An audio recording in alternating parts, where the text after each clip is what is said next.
Hey guys, and welcome back to Serene Pod. Myself, Mark, Selin. and Selin. And we've got obviously Yo, it's me, Theo. the wonderful Theo behind the camera. It feels like it's been a while, weirdly. It does. For us. It does. Because we've all kind of been all over the place doing different things. So we probably should update. We always do the update anyway. So I'll let you go first, of course, Selin. Where have you been and what have you been up to? Where have I been? I've been on holiday. Woo! Yeah, which was definitely needed. Nice. So I went to Cyprus, went back home to North Cyprus. Oh, nice. And yeah, I always feel like I'm going from home to home when I Okay. go back there because that's where my family's from. Mm-hmm. And yeah, it was just proper relaxing, and Cyprus is very chill, relaxing type of holiday. Okay. See a bit of family, good food, beach, but it slows you down. Okay. And I needed that. I Yeah. needed to just slow down because I felt like before I went on holiday, I was just like all over the place, doing this project, that project, and it just felt like a lot, like a whirlwind. So it completely slowed me down. I was there for 10 days and didn't feel like long enough. Yeah. I felt like I could actually stay the whole month. Boy, I Yeah. hear that. So I decided next year I do Yeah. want to stay the month You're going to go away for a month. Yeah. So how are we going to do the pod? online. Oh my gosh, we're zooming. We got to make it work. Moving to Zoom. Yeah, Okay. we got to make it work. That's fine. Yeah, and there's just new buildings now, there's new restaurants, and they're doing it up, and it's not a typical village vibe anymore, it's just a beautiful place. If Nice. you haven't been, I'd recommend to go. Yeah, have I Yeah. been to Cyprus? I don't think I have, you know. No? So, yeah, and there's only one special needs school there. Wow, okay. And I know a speech and language therapist is one of my cousins that works in the school. So I was thinking about doing a joint project with them, going to do Yeah. drama therapy there. That'd be So cool. they don't have a drama therapist there. I don't know if I'm the only Turkish Cypriot drama therapist, but I haven't met any others, and there isn't any in Cyprus. So, yeah, I was speaking to them about doing some joint projects there and doing some drama therapy and holding space. So I'm looking forward to that. That's so cool. Yeah, I'm looking forward So to that. cool. Yeah. Was there any particular moment that you would say you were like, oh my gosh, this is amazing? Like, was there a particular moment that really gripped you while you were out there? Probably the beach.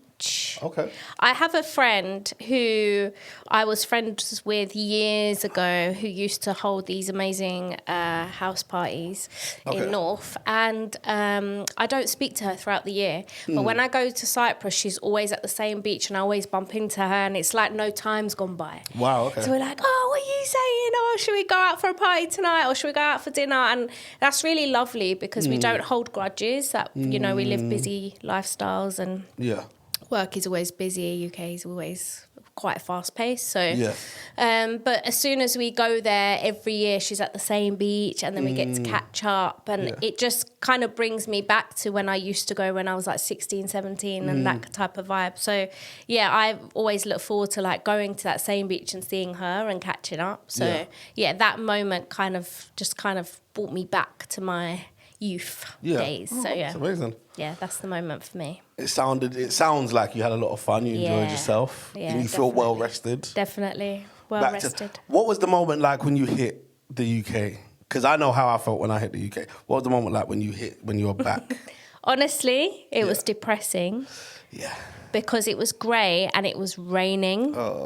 And I just came from like 35 degrees, sunshine. And I was like, what is this? And I had to pack away all my holiday clothes and summer clothes and take out the winter stuff. And yeah, that's not for me. Yeah. Like, Cyprus is hot all year round, so I generally love the heat and I Yeah. love the sun, and I feel like it feeds me. But when I'm like grey and it's raining, I just feel like, it gives me low mood. Yeah, it drags me down. Yeah. So, yeah, that I didn't enjoy coming back. I can imagine. Yeah. So that's me. Yeah. How have you been? I've been okay, yeah. I mean, I've been okay. I travelled as well. Went quite far away. myself, pretty much my whole family went to Dubai. Oh, lovely. Yeah, so, but myself, my wife and my son, we travelled. They travelled the day before us, and we travelled on our own, which was stupid. We thought, I learned a lot that trip. We thought to ourselves that, okay, if we book a night flight, my son could be in nursery all day, you know, we get his snacks or whatever, get there, and we can fly, and he'll sleep on the plane. So that was the plan. I'm gonna explain this whole story because this day was insane. We wake up that morning, we get my son ready, we take him to nursery. Now while we're away, they're supposed to be sorting out the boiler in the flat. Right. So we had to clear the whole flat, pack, because I always pack last minute. So clear the flat, pack, and then I got a message from a brand that they wanted me to make some content. So I'm like, okay. And it's good money, I'm not going to reject it. But they were like, but we need you to make the content today. So I'm like, huh? So I gave them this idea that, oh, you know what, I can make the content in the airport. So they're like, cool, they've approved the idea, let's get it done. So we've got my son from nursery, packed the car, driven to the airport, and then luckily got through security. Now I've got to make this content. Unfortunately, my son slept in the car. So he's up. He's active. Fine, no problem. I'll make the content. I'll have him as part of the content. I don't care. We just need to make it work. Make the content, get to the gate, get on a plane. I'm expecting him to be knackered. This flight took off at about 9:30 p.m. He didn't sleep until maybe 3, 4 a.m. He was awake for hours. And it was an empty flight. And on an empty flight, people in front of you, to the side of you, they lie down on their chairs. People look for rows that are empty because it's so empty. So people were sleeping around us. And we were up with my son, who was uncomfortable, who was moany, who was making noises. Like, it was the most shocking flight ever. And my wife was kind of ill. She gets really ill when we travel. So she's uncomfortable. My son's making noises. I can't sleep. The flight in particular was very uncomfortable. Like, I can't sleep. I can't do nothing. So I didn't sleep the whole flight. And then we landed, and it was my mum's breakfast dinner for her birthday. So we have to go straight to breakfast dinner. It was a mess. But the rest of the trip was lovely, was like great. Obviously celebrating my mum, spending time with family.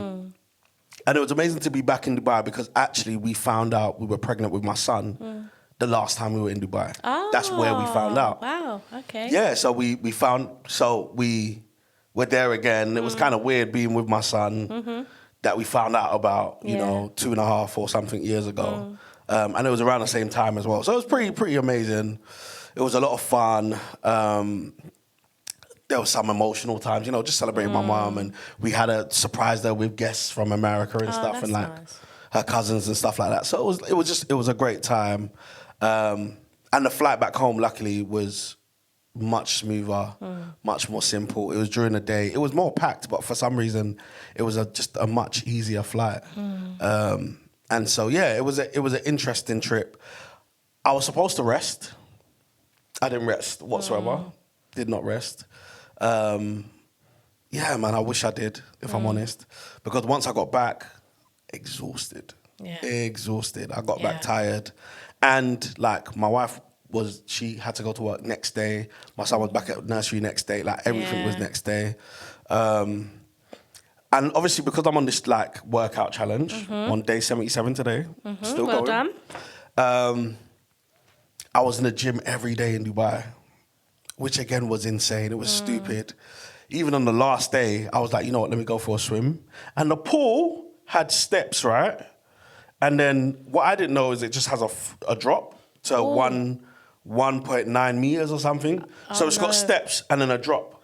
So imagine I walk and I fall, I bang my side. My side's killing till today.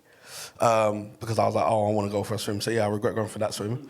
But yeah, so very eventful few days Dubai was. And then we got back, and I think it's been about a week of me trying to get back into like some kind of normalcy. And I think I'm there now today. Like today I was able to go to the gym and do a run and I feel a bit more normal. But my gosh, the last week, it was like I was still confused. And yeah, the UK is, it's just grey. It's very grey. And obviously Dubai is so hot. It is so hot out there. But even just away from the heat, it is bright and sunny and there's a vibe there. But here we are very, I don't know. I love the UK, but we are very, we're grey, but also in our attitude, we can be quite, not pessimistic. What's the word? Standoffish, but very tied to realism and reality and very, very like, you know, grumpy. Oh, there's another word for it, but I can't remember the word. But yeah, we could be that way. And to be fair, I was probably that in Dubai. That's how they're probably wondering like, oh, why is he like that? But that just seems to be our nature. But yeah, I am happy to be home at least and kind of be back to some kind of normalcy. So yeah, we're back in. So did he sleep on the way back? He slept on the way back for maybe about 2-3 hours. Okay. He was much easier on the way back. He was a bit... So he's doing this thing now where if I tell him off, he snitches to his mum. No, seriously. So like, I'll tell him, like, MJ, stop. And he'll go, Mama, Dada, get Dada. Every time. So That's he funny. kept doing that. And because we're on a plane, it was almost like he knew like we couldn't really discipline him. We couldn't sit him in a corner or whatever. So he would act up. And then I'll be like, stop. And then he'll tell his mum nice and loud. Do you know what I mean? So, but he was much more chill on the way back. Good. Much more chill. Okay. On the way there, nothing worse. My wife literally said she don't think she'll travel with a kid again unless the baby or the babies are at least 4 or 5 years old. Yeah. She don't want to do it whatsoever. Yeah. Whatsoever. Yeah. It's hard, man. You either travel often with children or you don't travel at all because they have to get used to it. Yeah, definitely. So us doing once a year doesn't work. We'd have to do 2 or 3 times a year so that they know, okay, this is a plane, this is how this goes, da-da-da. But anyway. Yeah. Yeah. Okay. So yeah, we had some holidays. It takes some time when you get back here to kind of get back into like the mind frame 100%. of the UK, time difference and routine. So yeah, I feel like I'm back there now today as well. Good. So we're both kind of in the headspace. Yeah. We're back Serene Podding, talking. And obviously we have our lovely producer, Theo. And I feel like he's got some stuff for us. Yeah. Yeah. Okay.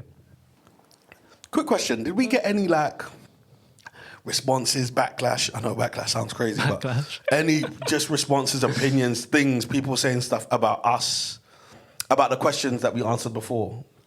No, the feedback we got actually from our last episode of season 1, the reflection, somebody did come up to me and say, I'm so happy that you put the clips in because it took me through a journey of the whole season. Wow. And they got quite emotional about it. Okay. Yeah. Wow. So that is something that someone said to me before I went on holiday. Okay. So yeah. And somebody wasn't Theo, was it? No. Okay. No, it wasn't me. Just checking. Not this time. No, it wasn't Theo. Just making sure. No. So, yeah, we will do that for the end of season 2. This one, as well, 100%. And actually, it does take us for a journey, doesn't it? Yeah. Yeah. It's been a wonderful journey. It has. It's good. All right. If you could have any guest on the podcast, dead or alive, who would it be? Oh, I'll let you go first. That's tough. That is tough. Dead or alive? I've got so many names running through my mind. Does it have to be one? No, why not? Yeah, There's no rules here. It could be a few. Okay. I have some people. The last episode we mentioned Cadet.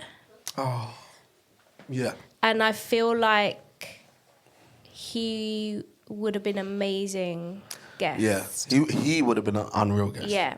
100%. His journey of life and everything he went through. And yeah, I think he was the first person that popped into my mind. So yeah, I'm going to go with Cadet.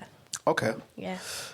Okay, so there's so many people I would love to have had, in terms of even, especially those that have passed, people like Steve Jobs, I would love to, there's so many people in that realm of people that I just admire or I would love to pick their brain. But in terms of people that actually have an impact in kind of the spaces that we talk about in terms of young people and coming from a care background or, all that kind of stuff, there's a few people. And because I know they are alive and they might be, either I know them or there's 1 degree away, I'm going to say their names just in case they ever see this.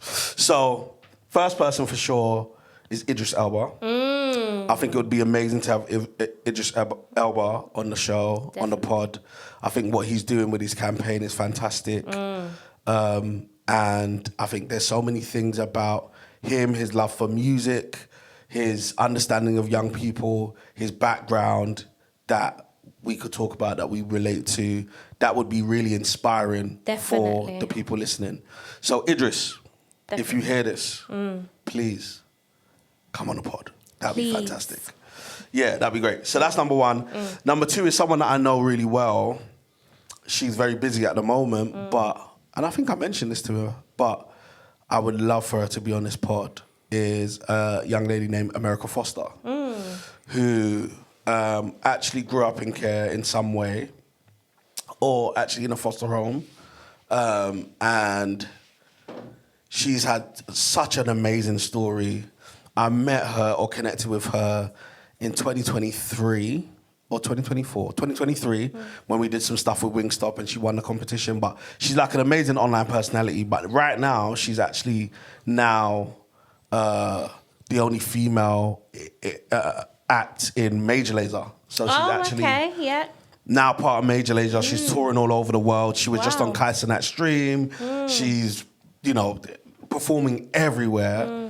And I think the story of her come up from like talking to her, knowing where she came from and her background and the way she lived and grew to where she is now is like unreal. So yeah, America Foster, would love to have you because you're unreal. Your story is amazing. So, and I think her story would really inspire people. So yeah, that's another one I would love to have. 2 other people came to my mind as well. Yes. Stormzy. Oh yeah. Because first of all, I'm a massive fan of Stormzy in general anyway and his music. But the stuff that he also does for young people, and he's got that centre now in Croydon, that's got a music studio and a football court and everything in there. And yeah, I know that he gives back a lot as well. And I would love to hear his own story, struggling with mental health and things that he went through, as well as what he's doing now for the young people. And the other person is Saka. Oh, yeah. First of all, I'm also an Arsenal fan, so let's just put that out there. Like, massive Saka fan. I don't know why you're doing that. Yeah, but... You're also from We're North. not all North... Arsenal fans here, though. Come on, you have to... Theo, you're not an Arsenal fan, are you? Probably. Yes, Theo, yes. North London bleeds red, yes. Come on. Fine. So he does a lot for young people, and also he's like an inspiration for young boys and females that want to become a footballer. So yeah, I would love to have him on. Yeah, I think Saka's amazing, Arsenal or not, but Saka's amazing. So yes, we would love to have Saka. Yeah. 100%. So yeah.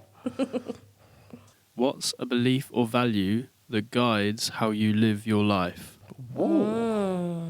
What's a belief or value that guides how you live your life? Oh, okay. Okay, I've got one. Go for it.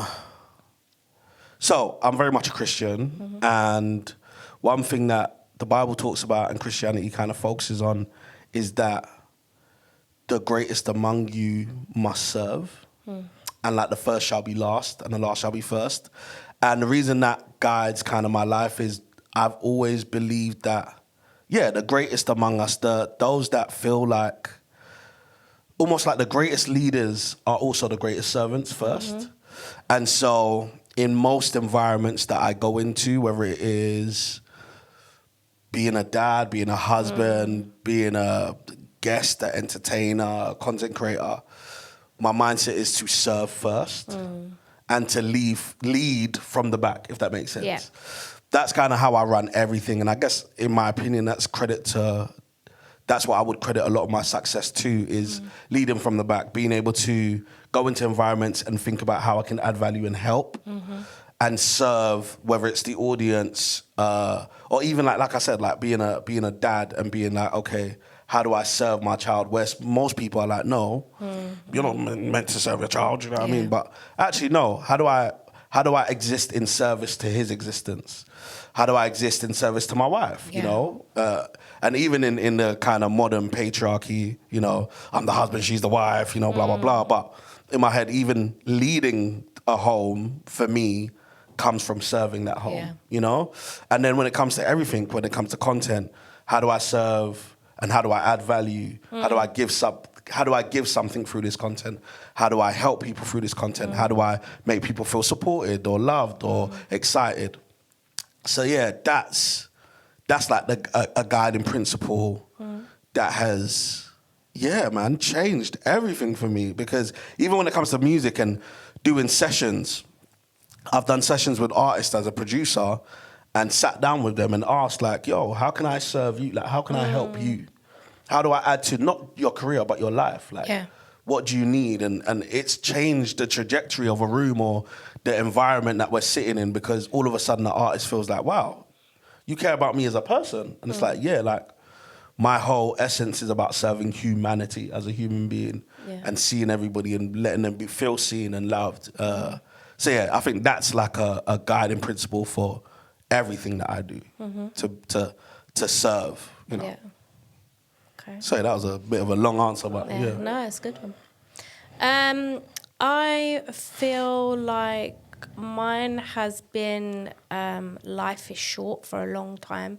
And I think it's because when my auntie passed away, I was 19 and it was a sudden death. Yeah. And I feel like up until 19, I was living like, I'm going to live forever. Like, I'm just going to do what I want and I'm going to live forever. But then when she passed away and it was sudden, it felt like time just stopped for me. And I was like, what does actually life mean for me? What is life for me? And then it kind of just put everything in perspective for me. And I realized that tomorrow isn't promised for anyone and life is short. So I should be the best version of myself. Yeah. And that is what life is for me, to be the best version of myself. And mentally, physically, socially, everything, like, I feel like it's about growth. And I live by life is short and being the best version of ourselves. I think that's amazing, because I think me and my wife talk about this all the time, especially because we lost my mother-in-law to cancer quite suddenly. And for her in particular, we learnt how real mortality is. Like, you know, we all kind of act like this is forever. And it's like, it really isn't, guys. And like, it's something that can, you know, we're all kind of living on borrowed time in a sense. It's something that can happen soon or happen long or whatever it looks like. But you do have to, I feel like, the world often operates with mortality at the back of their mind. Definitely. But I think when it's at the forefront, some people think, oh, that's morbid. But actually, no, it gives you the essence of living to the fullest and being grateful for today and what is today and what is tomorrow. And because, that's all we get. Sometimes, you know, you go to sleep and you wake up and you're like, okay, I got another one, you know what I mean? And I think when you have mortality at the forefront of your mind, you get to really be grateful and enjoy what today is. So I think that life is short. That's the realist. So just on that, tomorrow's my birthday. Really? Yes. Wow, 45. And well, I might as well be, but no, I'm joking. I'm gonna be 34, and the week leading up to my birthday, I'm always very reflective on my year. And this year, I've just felt like 34, oh my God, such a big age, like so heavy, it's holding so heavy. But actually, yesterday, when I was thinking about it, I said to my partner, actually, I need to rethink this, because I'm actually grateful that I've lived up until 34. Yeah, that's amazing. And it's not old. And I'm just grateful that I've lived up until 34. So, yeah, grateful is definitely a word I'm taking with me to 34. Yeah, I think that's amazing. Happy birthday. Thank you. So funny enough, Mervyn, who I spoke to you about, his birthday's tomorrow. Oh, wow. Yeah, exactly the same day. Wow. Which is crazy. It's a sign he needs to come on the pod. It is a sign he needs to come on the pod, so I'll probably mention it to him. Yeah. But yeah, I think birthdays are always a great time to reflect, man. Yes. Especially as you get older, you have the opportunity to be able to say, wow, another one. Like, we made it here again. And yeah, happy birthday in advance. Thank you. Really important. Quickly, my little thing I live by is water off a duck's back. Ah. Yeah. Okay. Yeah. I like that. Yeah. I like It's that. very helpful. Yeah. All right, next question. I've reordered these slightly. I'm going in an agenda that I've created. How do you avoid burnout while staying present and supportive? Ooh. Wow. Honest answer, I don't avoid burnout. I don't avoid burnout. I wish I did. I should avoid burnout. I don't avoid burnout. I'm still trying to learn what burnout looks, or how to manage burnout once you have a child, because children are so consistent. And you could break down and your child will still be like, yeah, snack.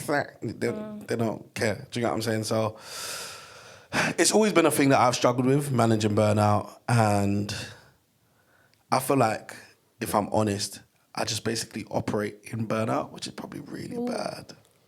But I'll be very honest. I'm probably burnt out right now. And I'm just, you just kind of, when your battery's like, I don't know about you guys, but sometimes like I'll charge my phone, but only to like 20% because I'm in a rush.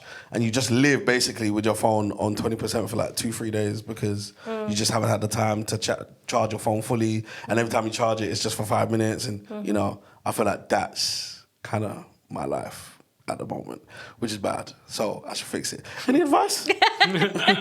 Drama therapy? Maybe? Hey. Maybe like a spa day or like a retreat day or something. Do you know what it is? Again, and I hate bringing it back to kids, but the issue with that is I always feel guilty. It's very complicated, this whole thing. But there's always a guilt being away from my wife and child if I'm not making money. So I know, this is very layered, by the way. Very layered. But for me, that guilt has never left me since we've had a child. Because not that like having a child's a burden, but having a child is a lot of work. It's, so managing just having the child or whatever it looks like is a lot of work. So having a spot, like my wife has tried to send me away. Like, I'll pay for a holiday. And I'm like, nah, I just couldn't enjoy it because I'm away from you guys. And I don't want him stressing you out and I don't want you getting stressed, so I'm just like, which is bad, but yeah. So Would they get a better version of you if you had a break? Probably. Yeah. I think everybody would. But, I always talk about people that are, this is very layered, by the way, guys, like high-functioning, almost like high-functioning people. They can burn out, they can have anxiety, but they operate in it.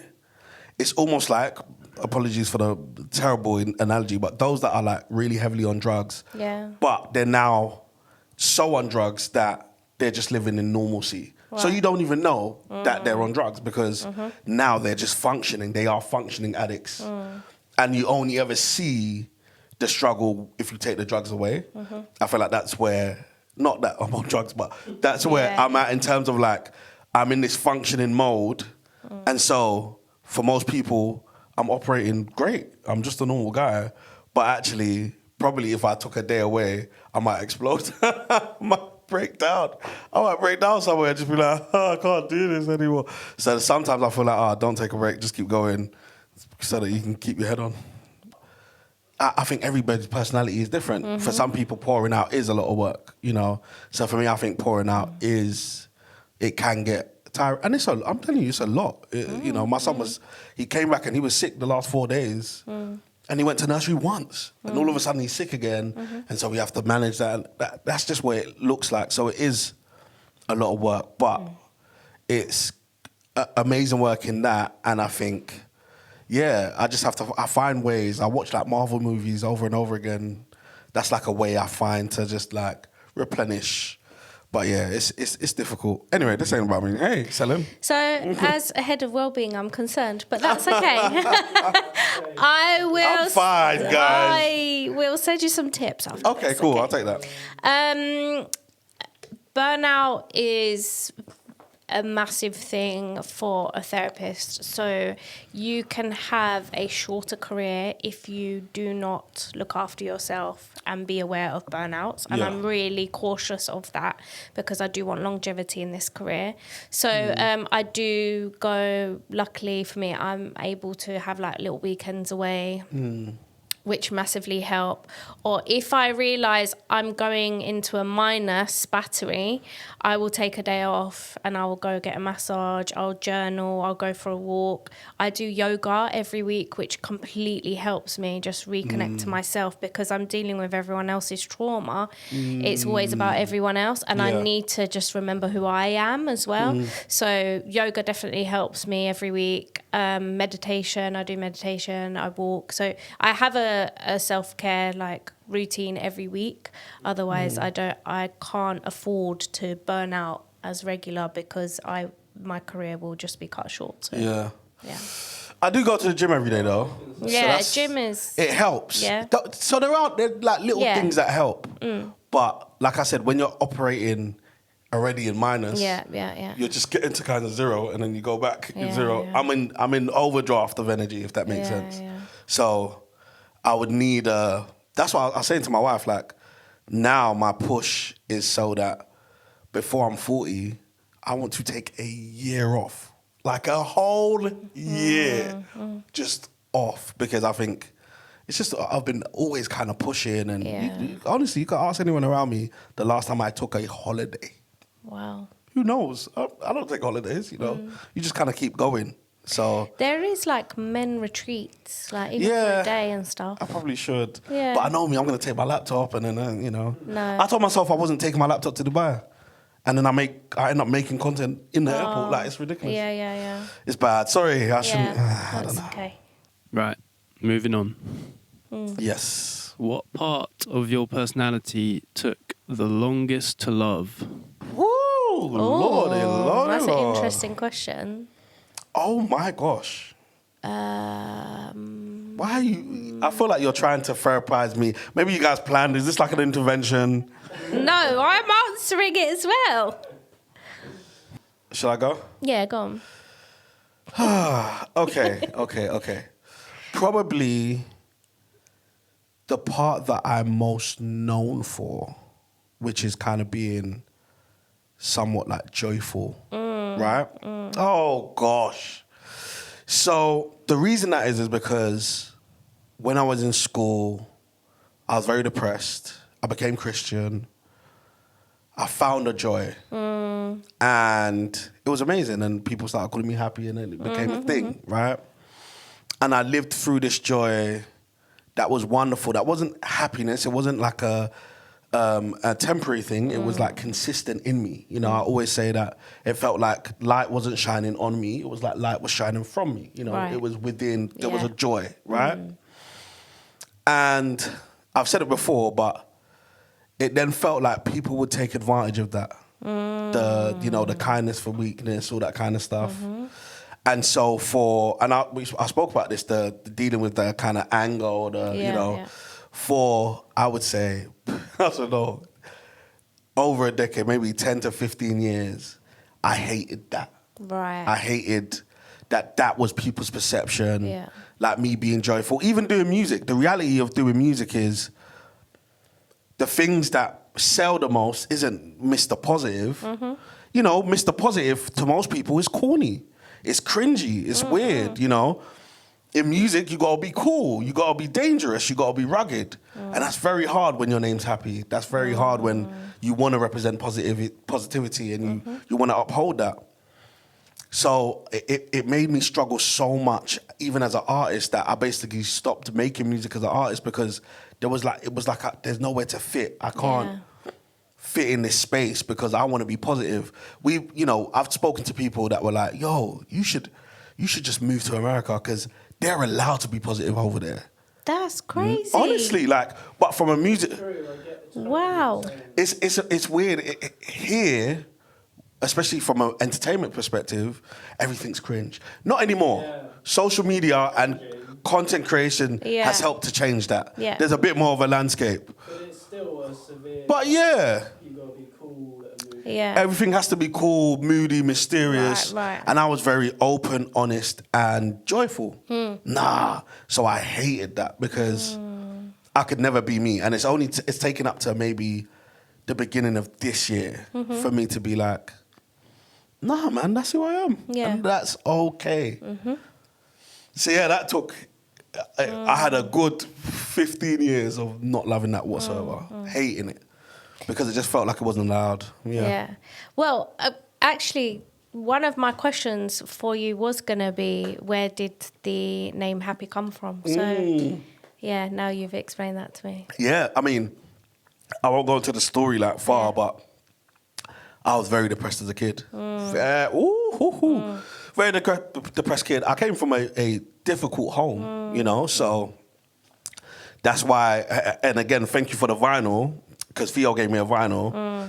My history with vinyls is my dad used to have a lot of vinyls, and there was so much domestic violence in my house that myself and my brother would grab the vinyls and just look at the covers, because the covers will be interesting, because we can't be in the living room because my dad's going crazy or whatever. So I have such a deep connection to vinyls for that reason. And so this year, to connect back to that kind of time, I was buying vinyls and I found a vinyl that we used to look at. It's the Michael Jackson, I think it's Dangerous, and it's got so much on it. Yeah. And me and my brother spoke about it, wow, we could literally hear our home looking at that vinyl. Wow. Yeah, it's crazy. But yeah, so all of that kind of environment and that growing up made me really sad. Very, very sad, very, very low. And I just didn't really believe that there was a space for joy for me. And so very depressed. I was very suicidal from very young. I would talk about suicide at 10, 11, 12 years old. And then, one day, luckily I had my cousin move in and he would always tell me about God and church. And we always used to go to church as a family, but I didn't care. Yeah. And then, one day he told me about God and church and he told me, look, you're really low, but if you reach out to God, I promise you, he's got you. And one day I did, and I felt this joy that I had never felt before. And from then, literally, people were, why are you so happy? Why are you so happy? So it just stuck. It just became a thing because I had almost went like polar opposites. And so that's why for me, faith is so important, because this wasn't like I went to somewhere and someone told me that this and that. And then I was like, this was something I felt in my room alone that I had never experienced ever. And I've never let go of it, and it changed everything. So that's kind of where the name came from. But like I said, and then years after, I end up hating this thing now because...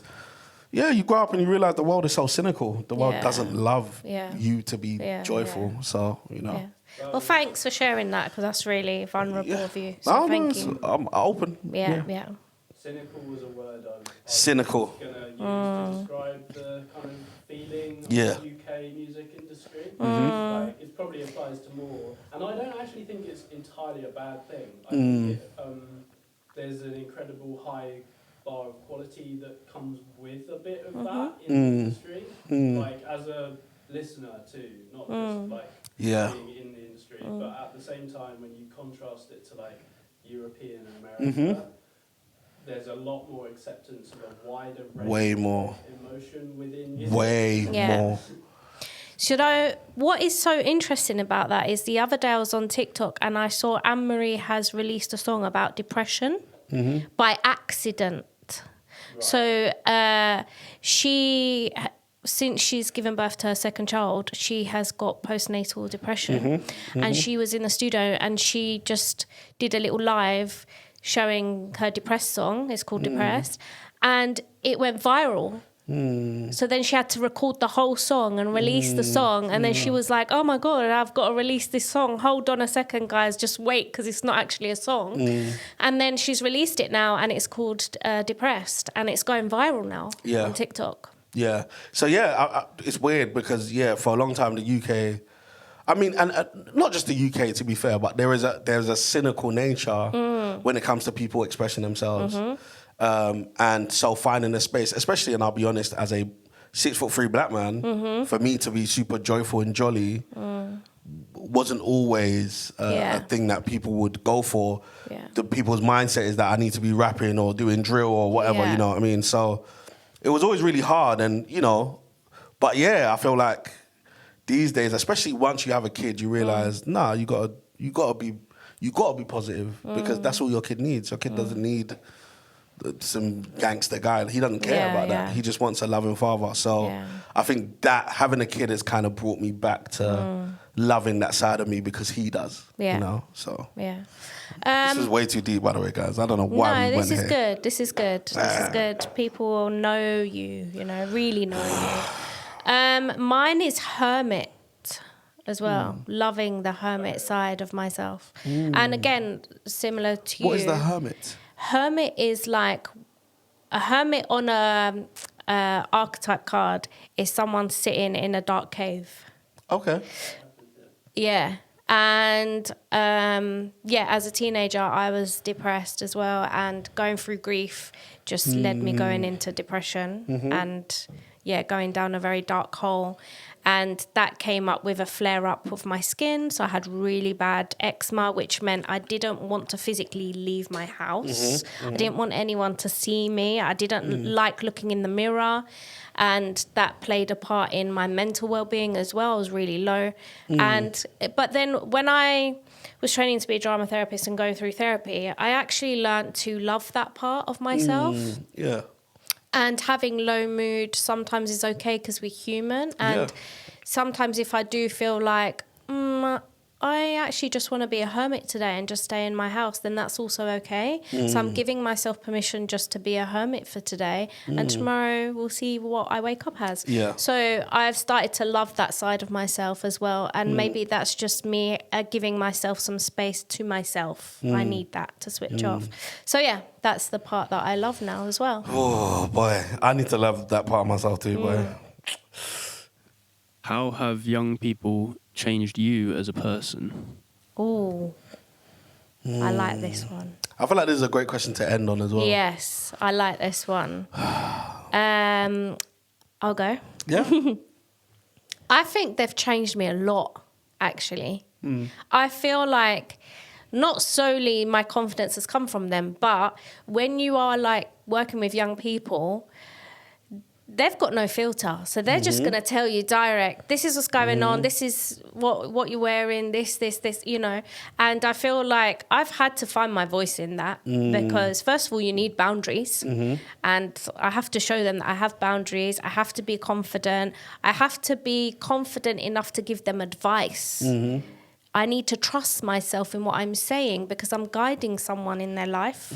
So, they've definitely helped me boost my confidence. And I was just pushed in the deep end with that one. But I'm really grateful. And I actually feel like they've helped me learn a lot about myself as well. And I'm really grateful for that. And the different roles that I play in being a mentor and being a therapist and being a mother for some of them as well. And the older sister roles. And I really appreciate that because they've definitely boosted my confidence as well. That's amazing. Yeah. Oh, how young people. I think they've made me or taught me to be fearless. Especially when it comes to fear nobody. Like there's no one that, in terms of man, woman, child, that I fear because of young people. Because young people, one, can smell authenticity from a mile off. Oh, yes, 100%. They can smell whether you really care or you don't. And so I've you know, I've had to stand and talk in front of hundreds of thousands of young people, and never gotten a bad response, but because I've never pretended or been fake to them. Yeah. And I've been honest, and I've been open, and I've been caring and tried to serve. And so, yeah, man. And then what happens when you work with so many young people and then you go into the outside world and you deal with adults, you realize adults are just overgrown young people, you know? And so you don't tend to fear anybody anymore because you realize, oh, wow, what I'm seeing this person display is an insecurity that I saw in a student yesterday who's 15 and they're still dealing with the same thing at 48, you know? And you just think, if only somebody would have told you back then that actually you're enough, you don't need to do this or you don't need to think that way. And so, yeah, you kind of you start to see everybody almost, no matter the age, as the same, if that makes sense. Yeah. And so, yeah, you end up not fearing anybody because you're like, oh, we're all pretty much on the same level. So I think that's what young people have done for me, for sure. Yeah. Yeah. Great questions, Theo. Yeah, amazing. Thank you. What's our takeaway? Yeah. Our takeaway, mine would be your story about where happy came from. Okay. Actually, and also, you know what I find interesting about the story is that Theo gave you the vinyl today, and you've shared the story about vinyls today, and I just feel like it's just kind of aligned to that's just how it's came about today, but it was you was meant to share that story with us today, and I'm really appreciative that you was vulnerable in sharing that. So yeah. Oh, okay. Thanks. I got to bring you more records every week. Yeah. No, but like people don't realize, but vinyls, like I said, they have a music kind of meaning to me, but they have a much deeper sentimental meaning for me, you know, because it was also my introduction to music. Right. That's how I fell in love with music. At the same time, it's how I escaped trauma. So it's very complicated, but it is still very beautiful. You know, it's weird. My takeaway for today, I really like the water off the duck's back. I feel like that is quack. Yeah, it's easy. It's easy to like forget, but actually, not everything is intended to be personal, and not everything is intended to offend you. And so, actually, and especially offense, oftentimes is a choice. You know, there's a saying, I can't remember it, but it's almost like something about a dog that isn't hit won't bark. Right. You know, so you only really react when you feel like that was about you. But actually, if you know that that's not true, you don't need to react. If you know that what they're saying, how they feel, it isn't about you, then it's like, water for duck's back. So I'm going to take that away for sure. Theo, anything? Mine, just like it's been nice to reflect. It hasn't been like super reflective, but it's been like sort of like comfortable. I feel like my day is going to be nice. I'm going to have a good day. Yeah. Yes. I don't know. Yeah, nothing specific, but like I feel like it's been like really nice, like honest, kind of minimal boundary. Feels a bit too honest for me, not but pressure, no pressure. Yeah. I feel like I've been Apart from a bit too happiest honest. moment. No, not at all. I'm going to send you some wellbeing tips afterwards. Okay, Yeah, I'll take them. Yeah. Let's take a day off. Yeah, probably should. Yes. Probably should. Well, yeah. Yeah. Again, amazing episode. Thank you guys, and thank you guys for watching. Hopefully next time you see us, I would have taken a day off. Yeah. So yeah, see you soon. See you soon.